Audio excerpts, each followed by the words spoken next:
Amados irmãos, amadas irmãs, boa noite a todos. Sejam muito bem-vindos à nossa amada Casa Espírita. É com muito bom coração que a gente se reúne aqui essa noite para juntos acolher uma mensagem do Evangelho, um ensinamento das doces palavras de Jesus. Meus irmãos, esta semana nós adentramos em um novo mês. Num piscar de olhos e nós já estamos aí no terceiro mês do ano. Como passa rápido, não é mesmo? Vejamos que um novo mês, novos dias, novos amanheceres, novas chances que Deus nos concede para que cada um de nós possa se renovar. E todas as vezes que nós perdoamos, estamos renovando a nossa alma. A cada dia que nós trabalhamos o perdão dentro de nós, estamos renovando o nosso interior. Jesus, o nosso amado Mestre, incontáveis foram as vezes que ele nos ensinou o perdão para que possamos renovar-nos interiormente. Jesus, ele viveu tanto o perdão, ele falou, ele ensinou tanto sobre o perdoar, que ele fixou sobre o perdão num trechinho da prece que ele nos ensinou a recitar. Quando ele nos diz: Pai, perdoa as nossas dívidas, assim como nós perdoamos os nossos devedores. Tamanha a importância dessa virtude que Jesus marcou ela ali, naquela prece que ele nos ensina, para que todos os dias nós, ao recitarmos ela do fundo do coração, pudéssemos nos lembrar da importância do perdoar. Pudéssemos nos lembrar também que nós carecemos de perdão, pois estamos também solicitando a Deus constantemente que Ele nos perdoe. Perdoe os nossos tropeços, perdoe os nossos atos equivocados, perdoe também as ofensas que nós cometemos para com o próximo. Fato é, meus irmãos, que o perdão, ele não é uma virtude tão fácil ainda para nós de ser vivida. O nosso amado Chico Xavier, ele mesmo já dizia: de todas as virtudes, eu acho a mais difícil de ser colocada em prática o perdão. Chico Xavier dizia isso. Que ele achava que o perdão, na visão dele, era a virtude mais difícil de ser colocada em prática. Imaginemos para nós o quanto ainda é difícil trabalhar o perdão. Mas Jesus falou sobre o perdão, ensinou, viveu o perdão, para que todos pudéssemos ver que é possível nós também vivermos essa virtude. Chico também dizia que ninguém sofreu e perdoou como Jesus. E é verdade. Porque incontáveis foram as vezes que o Cristo, através das suas atitudes, nos ensinou de forma tão genuína o perdoar. O nosso querido Humberto de Campos nos conta, através da psicografia do nosso amado Chico Xavier, Humberto vai nos contar que certa feita, Jesus estava com os apóstolos indo rumo a Nazaré. Naquela época, Nazaré era uma aldeia muito pequenininha. Poucas pessoas ali moravam. Hoje em dia já é uma cidade bem desenvolvida, com muitos habitantes. Mas na época de Jesus era bem pequena, tanto é que era considerada uma aldeia. E em Nazaré foi o lugar que Jesus cresceu. Passou ali grande parte da sua vida antes de iniciar a tua jornada mais amplamente para todos, a Boa Nova. Jesus viveu lá em Nazaré. E agora, naquele dia, Jesus estava retornando a Nazaré, junto com os apóstolos. Vejamos bem, acredito, isso é uma interpretação um pouco pessoal minha, que os apóstolos, caminhando ali para Nazaré, acredito que inconscientemente eles aguardavam uma recepção um pouco simpática, um pouco calorosa, afinal, Jesus cresceu em Nazaré. As pessoas ali sabiam quem ele era. Agora ele estava retornando. Então, quem sabe um sorriso, um que bom que você retornou, algo mais caloroso. Acredito que eles estavam aguardando talvez isso, uma expectativa um pouco alta. E isso não é diferente de nós. Imaginemos nós, se nasce em Luminárias, essa pequena cidade do interior de Minas, tão amada por todos nós, se cresce aqui e conhece a todos, conhece o vizinho, conhece o outro que mora ali, todos se conhecem ou já se viram. É assim quando é uma cidade pequena. Todo mundo sabe. É filho de quem? É de qual família? Todos se ajudam, não é verdade? E imagina então se nasce em Luminárias, cresce, faz amigos, conhece a todos. Em uma determinada época é necessário que a gente saia, vá morar em outra cidade. Vamos, ficamos alguns anos longe, mas retornamos depois. E o que a gente aguarda nesse retorno? Inconscientemente, talvez a gente aguarde um sorriso simpático, um abraço, afinal, não somos nenhum desconhecido ou estranho, crescemos aqui. A gente não aguarda que alguém pelo menos chegue e fale: que bom que você voltou, por onde você estava, conte as novidades. Não é assim com a gente? Acredito que os apóstolos talvez estavam esperando isso. Jesus cresceu em Nazaré e agora estava retornando. Mas não foi esse o cenário que eles encontraram ali. Não teve sorriso simpático, não teve um que bom que você voltou. Não. Pelo contrário, a maioria daqueles que estavam morando em Nazaré receberam a Jesus e os apóstolos de forma ríspida, de forma dura, ofendendo, com ofensas das mais amargas que podemos imaginar. Mas Jesus foi ali com o objetivo de ajudar, de amparar. Ele não estava ali para receber aplausos ou um que bom que você voltou. Não. O Cristo foi ali para ajudar. E ele pouco se importou com as ofensas. Continuou o trabalho em Nazaré, curando almas, curando também enfermidades físicas, auxiliando a todos que estavam perdidos nos escombros dos caminhos sombrios e ali auxiliando a ir para a luz através da boa nova. Jesus continuou firme no trabalho dele e os apóstolos estavam ali junto. Só que as ofensas foram piorando. Alguns judeus que ali moravam, mais rigoristas, começaram a falar que Jesus era um líder revolucionário, um feiticeiro. E mais, começaram a inventar mentiras usando o nome de Jesus. E Cristo permanecia em silêncio. Começaram a debochar. Quando Jesus iria ali pregar sobre a Boa Nova, quem estava ouvindo ficava rindo de Jesus, debochando. E os apóstolos observando tudo isso. E Cristo, pleno, sereno, continuando lá a sua missão. Jesus estava, meus irmãos, mostrando a outra face. Diante das ofensas, ele estava mostrando a face da paciência. Diante das palavras mais críticas e maldosas, ele estava mostrando a face da serenidade. Mas os apóstolos começaram a ficar doídos com aquelas ofensas.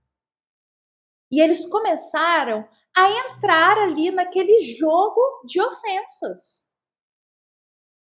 Um criticava, Pedro e André ia lá e retrucava. Um ia lá e ria de Jesus, Levi chamava para um debate público, para ver quem iria ter a palavra final e falar que seria verdade. Tiago, o apóstolo, estava no canto aborrecido, em silêncio, mas com o coração domado de raiva e de ira. Jesus, sereno. Os apóstolos se deixaram levar. Meus irmãos, incontáveis foram as vezes que acredito que Levi, que é Mateus também, conhecido por nós, Pedro, André e Tiago ouviram de frente assim para Jesus sobre paciência, sobre indulgência, sobre perdão das ofensas. Acredito que incontáveis foram as vezes que eles ouviram sobre isso. Mas no calor do momento, se esqueceram. Se deixaram levar pelo caos que estava, porque em Nazaré se formou um caos. Briga de um lado, discussão de outro, isso por causa do trabalho que Jesus estava fazendo de bondade. Humberto de Campos, ele vai fazer até um comentário sobre isso, dizendo que ali Jesus sentia a primeira investida gratuita dos inimigos. Por que gratuita? Jesus estava fazendo bem, estava ajudando, e em troca, muitos o recebiam de forma bruta, ofensiva. Jesus estava ali por bondade, mas as pessoas insistiam em ver maldade aonde não tinha. E Cristo permanece em silêncio, e os apóstolos lá. Pedro e André, os irmãos, discutindo fervorosamente. Como eu disse, Tiago aborrecido e Mateus querendo chamar para debate. Vem cá, vamos discutir frente a frente. Ainda acreditando que quem dá a última palavra sai como o melhor. Acho que não diferencia muito de nós ainda, meus irmãos, hoje em dia. Às vezes basta uma palavrinha do outro, que a gente às vezes entende errado, para a gente logo querer debater. Às vezes basta um comentário para nós irmos lá e querer dar a palavra final. Ficamos discutindo até que a palavra final seja a nossa, como se isso fosse fazer de nós mais vitoriosos ou merecedores de algo. Às vezes a gente age como os apóstolos e isso dá um aperto no coração, porque nós observamos o quanto ainda estamos longe, o quanto ainda falta caminhar para se aproximar desse silêncio e essa paz que Jesus tinha perante as ofensas mais difíceis. Se às vezes um comentário, uma palavra, a gente já desestabiliza interiormente, já fica com raiva, ofendido. Imaginemos uma legião de comentários, que era o que acontecia com Jesus. Como ficaríamos? Talvez como os apóstolos, furiosos, revoltados. Fato é que Jesus, observando toda essa situação, chegou para os apóstolos e ordenou imediatamente a retirada deles de Nazaré e que fossem em silêncio. Jesus pediu para eles: vamos sair imediatamente de Nazaré, mas em silêncio, sem falar uma palavra. Os apóstolos não entenderam nada, porque eles estavam sendo xingados para baixar a cabeça e sair em silêncio. Tudo bem, cumpriram ali o pedido de Jesus, sem entender nada. E Cristo permaneceu o caminho inteiro, porque eles retornaram para a viagem. O caminho inteiro em silêncio, não fez um comentário do que aconteceu, não relembrou um momento de um xingamento, não falou nada. Jesus ficou em silêncio o caminho inteiro. Acredito que Jesus já sabia de algo que anos mais tarde o querido espírito André Luiz nos falaria. O mal não merece comentário em tempo algum. O mal não merece comentário em tempo algum. Comentar de forma maldosa algo que aconteceu. Fazer fofocas com o cunho de espalhar algo ruim que aconteceu, mas com uma intenção só de curiosidade, não é benéfico em momento algum. O mal não merece comentário em hipótese alguma. Por isso Jesus não comentou nada. Cristo ficou em silêncio e seguiu em silêncio e assim fez. Para que exaltar o mal? Vamos falar das coisas boas. Acredito que era isso que Jesus pensava. Se ali não teve nada muito benéfico para ser falado, permaneça em silêncio. E assim eles partiram. E nesse pequeno momento vivenciado por Jesus, fica muito claro para nós o perdão das ofensas através do silêncio. Às vezes nós temos tão fixados que para perdoar temos que ir lá e falar o perdão dos lábios, ou pedir o perdão dos lábios, mas nem sempre. Às vezes o silêncio ele é mais proveitoso. Tem uma passagem que sempre repete aqui nas nossas meditações que passa para a gente, que diz: a palavra vale prata, mas o silêncio ele vale ouro. E o silêncio é muito mais valioso em muitas situações. Porque de frente para um coração que está furioso, está com raiva, qualquer coisa que a gente disser não valerá de nada. E o mesmo para a gente. Se o nosso coração está com raiva, está furioso, qualquer palavra que sair da nossa boca não vai ser proveitosa. Então o silêncio, ele vale ouro nesses momentos. Eis aí o perdão, silenciar perante as ofensas.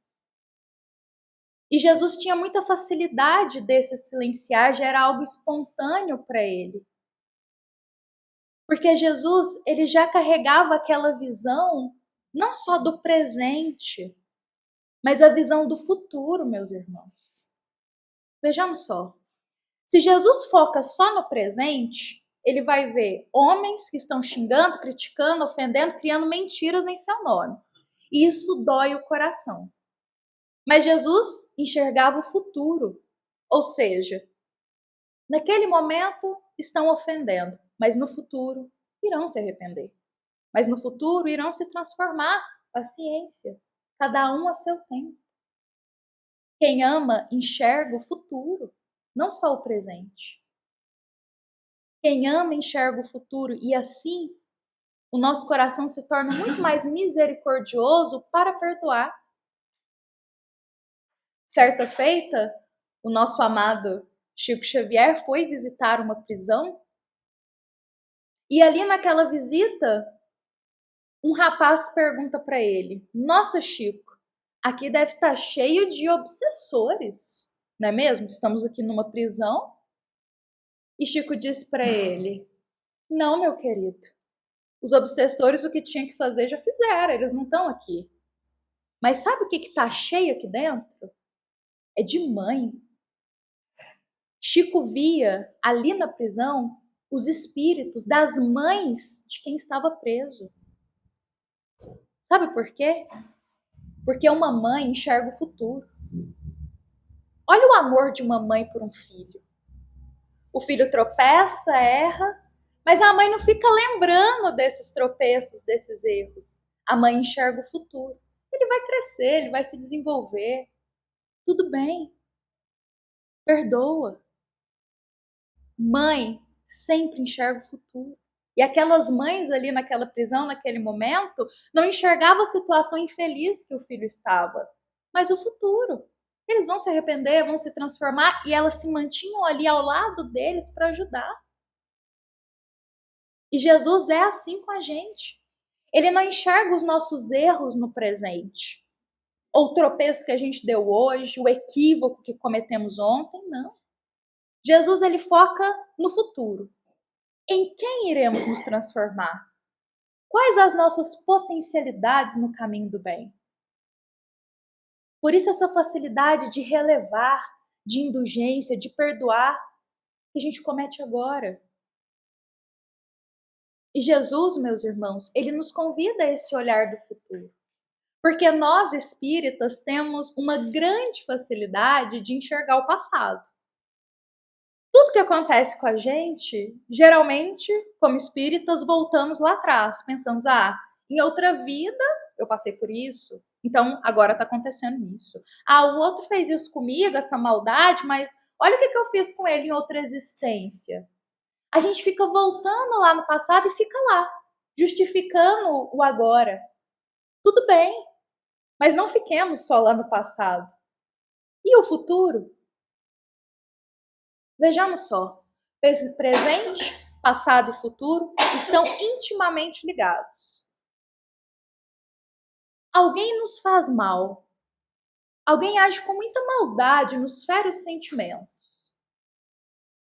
Se olharmos no passado, teremos consolação.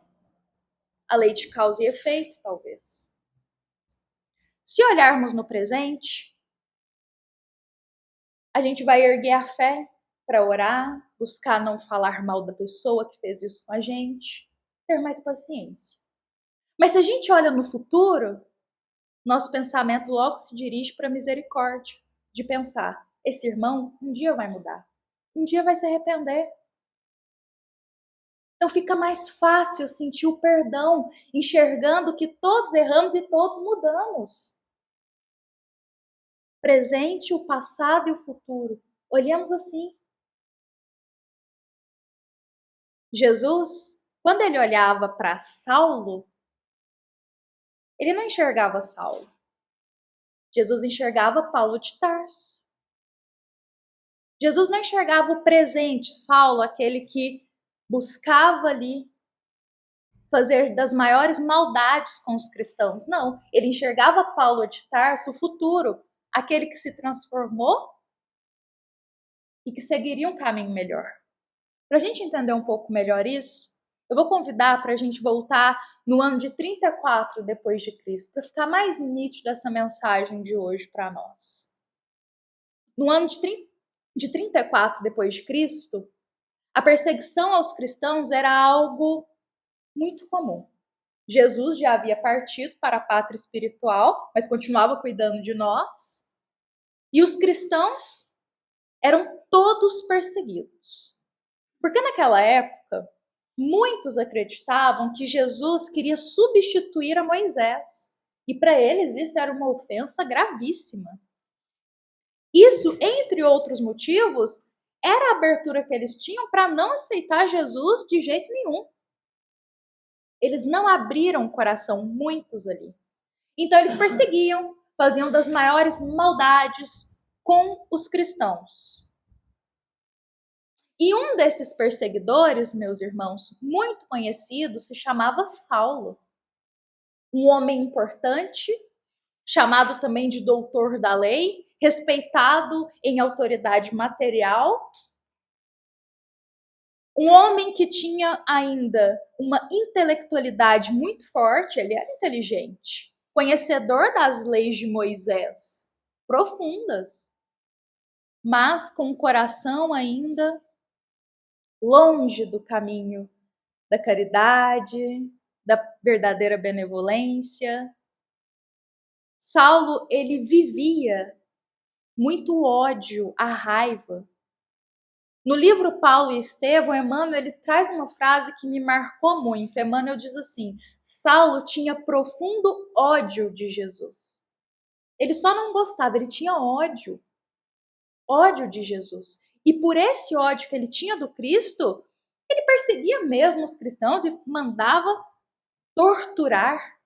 E das maldades que nem vale a pena a gente citar aqui. E Saulo, ele era conhecido e temido por isso. Estava à frente das perseguições. Só que certa feita, Saulo ele conhece uma jovem chamada Abigail, se apaixona por ela. Abigail, uma doce menina, coração bondoso, diferente de Saulo. Abigail também se apaixona por Saulo. E eles vivem ali um romance entre eles. Só que em um determinado dia, Abigail retorna para a pátria espiritual. Ainda muito jovem ela, menina. Ela retorna para a pátria espiritual, desencarna, e Saulo fica revoltado com isso. Abigail morreu. O amor da vida dele se foi. E ele não aceita. E ele guarda essa raiva junto com toda aquela raiva que ele já tem. E ele usa disso para fazer mais maldade ainda com os cristãos. Para debochar, torturar, o que pudesse ele fazia. E Saulo, ele começa a ir atrás de quem que foi que andou conversando com Abigail nos últimos dias dela. Porque Abigail abriu teu coração para Jesus. E isso era inadmissível para Saulo. Como assim? Então ele queria saber quem que foi que falou com Abigail de Jesus. Como assim? E indo atrás, ele descobre que um senhor de idade, chamado Ananias, tinha ficado muito amigo de Abigail naqueles últimos tempos.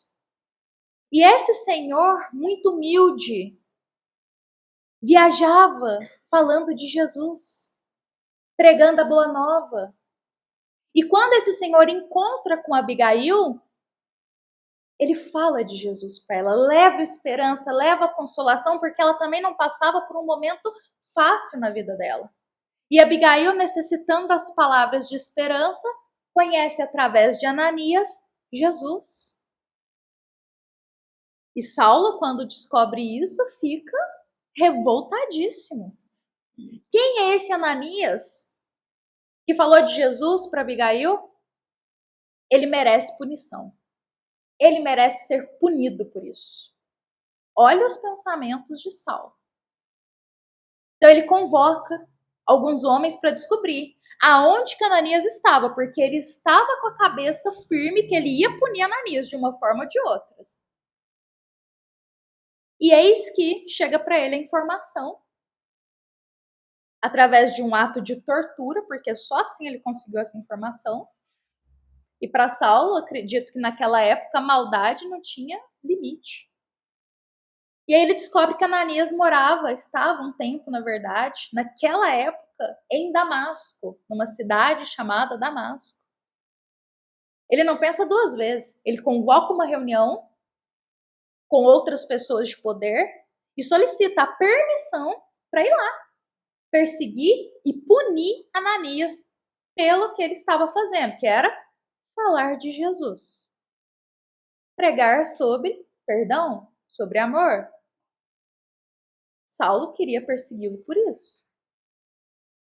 E Saulo arruma suas coisas e parte em viagem para Damasco. No deserto, naquele sol quente, naquela areia ardente, Saulo parte em viagem. Passado alguns dias, ele já começa a ver a silhueta da cidade de Damasco lá no horizonte, ao longe. E olhando, ele começa a sentir algumas coisas estranhas. Primeiro, os pensamentos dele começam a ficar domados por memórias do passado.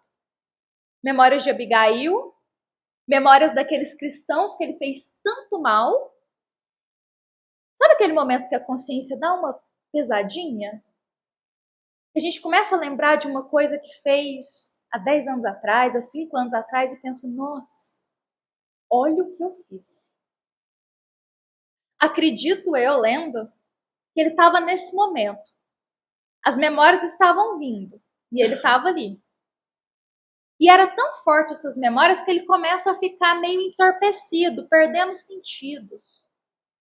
Quando ele olha para frente, ele começa a ver algumas luzes de cores diversas vindo em direção a ele. Ele pensa em pedir ajuda, mas ele já perdeu os sentidos, se vê praticamente desmaiado. Ele cai naquela areia ardente. E quando ele cai, ele olha para frente, ele vê uma luz muito forte. Uma luz indescritível. Quando ele vê essa luz chegando, se aproximando dele, ele vê a forma de um homem. Um homem que usava uma túnica que formada por pequenos pontos brilhosos, um homem do cabelo até a altura dos ombros, estilo a Nazarena, como era dito naquela época. Um homem com uma luz inigualável. Os olhos penetrantes de tanto amor. Saulo olhou no fundo daqueles olhos e sentiu o amor e a bondade dominar o coração dele.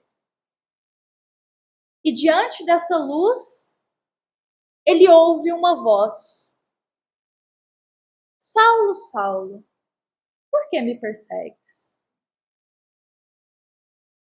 Saulo não entende quem está falando. Ele olha, vê aquela figura majestosa de elevação espiritual e ele pergunta: quem és, Senhor? E o homem, de serena bondade, de frente para um dos maiores perseguidores dos cristãos, diz: Eu sou Jesus. E Saulo cai ao chão, já está de joelhos e começa a chorar. Um pranto convulsivo, um choro que sai da alma, angustiante. E em segundos, pela mente dele, passa aquelas cenas das torturas que ele fez, das perseguições, da maldade, do quanto ele odiou Jesus. E Cristo estava ali na frente dele naquele momento. O remorso, a culpa toma conta do coração de Saulo. Agora ele entendia o amor que os cristãos diziam sentir por Jesus, porque ele estava de frente para o Cristo. Agora ele entendia que Jesus tentou chamar ele para o caminho do bem incontáveis vezes, mas ele ignorou. Emmanuel também faz um comentário dessa parte e diz: Jesus foi lá estender as mãos divinas, ele próprio, para ajudar Saulo. Jesus, ele próprio, desceu dos céus, como se diz, para estender as mãos divinas para ajudar Saulo. Porque o Cristo não via Saulo. Cristo enxergava a transformação que aquele homem era capaz. Paulo de Tarso, futuramente. Jesus já dizia: Saulo é um vaso escolhido. Tem potencial de mudança ali. Tem o germe da bondade, falta só trabalhar. Jesus foi uma das figuras que era o maior perseguidor dele, pessoalmente ali em espírito, para convidá-lo à transformação. Às vezes a gente acha que Jesus só está nos lugares bons, não é mesmo? Ou naquelas almas, ou só com aquelas almas mais iluminadas? Jesus chama a todos. Ele já nos dizia: eu não vim pelos sãos, eu vim chamar os pecadores ao arrependimento. Quer perdão maior que esse? Interessante que em nenhum momento Jesus fala o perdão dos lábios ali. Saulo, eu te perdoo, agora vem me seguir. Saulo, eu te perdoo, vamos agora se transformar. Jesus nem menciona um ar da maldade que Saulo fazia, mas estende as mãos divinas para ele. Mais tarde, Saulo se torna Paulo de Tarso. Porque ele muda, ele se transforma, ele se renova interiormente. Ele renasce. E ele muda o teu nome porque aquela vida que ele tinha ficou. Daqui em diante é uma nova etapa. Porque Jesus foca nessa nova etapa. O que ficou no passado, o que se fez, as ofensas, deixa. Agora é daqui para frente. E assim ele fez com Saulo. Naquela primeira história, que eu também narrei aqui, de Jesus com os apóstolos, quando Cristo se retira da cidade, em nenhum momento ele diz: vamos esperar aqui eles pedirem o perdão. Oh não, vamos lá falar que a gente perdoa eles, que tá tudo bem e a gente se retira. A gente não vê Jesus falando o perdão dos lábios, mas o que a gente mais vê é Jesus agindo com perdão do coração. E aí ele firma para a gente uma mensagem, um ensinamento que é muito claro. O verdadeiro perdão não é aquele da boca para fora, dos lábios. É aquele do coração, é das nossas atitudes a partir daquele momento com quem nos ofendeu. É o perdão na atitude do silenciar, tendo misericórdia, compaixão daquele que está ofendendo. É o perdão através de estender a mão a quem mais nos fez mal, sem ficar relembrando o que a pessoa fez, sem ficar rememorando o quanto a gente sofreu pelo que ela nos fez. Mas esquece daqui para frente. Perdão também é esquecimento das ofensas. Porque se a gente não esquece, meus irmãos, ficaremos ainda com aquele rancorzinho guardado no fundo do coração. E como nós ainda somos seres falíveis, uma hora ou outra a gente solta o que a pessoa fez, num momento de fragilidade, meio que para colocar para fora algo que a gente está insatisfeito. Ou seja, essa ofensa ainda não foi esquecida.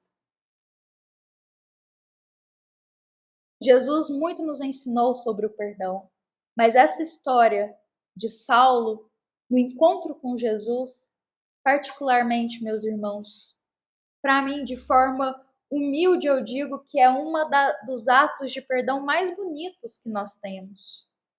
Porque Jesus foi lá naquele teu maior ofensor e chamou ele para mudança e ajudou ele. Isso fica nítido que todos nós, diante de alguém que nos ofende, também podemos estender a mão para esse irmão em algum momento da vida, em alguma oportunidade que irá surgir, e também ajudá-lo, esquecendo a ofensa que se recebeu dele. Quando no mundo não houver mais o rancor, não houver mais o ódio, o desejo de vingança, nós conseguiremos viver de forma completa esse amor que enxerga o futuro e não só as atitudes amargas do presente. Amados irmãos, perdoar não é tarefa fácil, não é virtude fácil de ser vivida. Mas todos podemos começar pouco a pouco. Todos podemos começar quando aquele que nos ofendeu, a gente notar que ele precisa de ajuda. E sem rancor, ir lá e estender a mão para ele. Esquecendo as palavras amargas, esquecendo o que aconteceu, deixando aquilo no passado e lembrando que se a gente muda, se a gente transforma, o outro também pode transformar. Por que não? Todos mudamos e todos precisamos ser perdoados. Se Deus nos perdoa diariamente, por que não podemos tentar estender esse perdão aos nossos irmãos? Porque todos somos iguais. Que assim seja.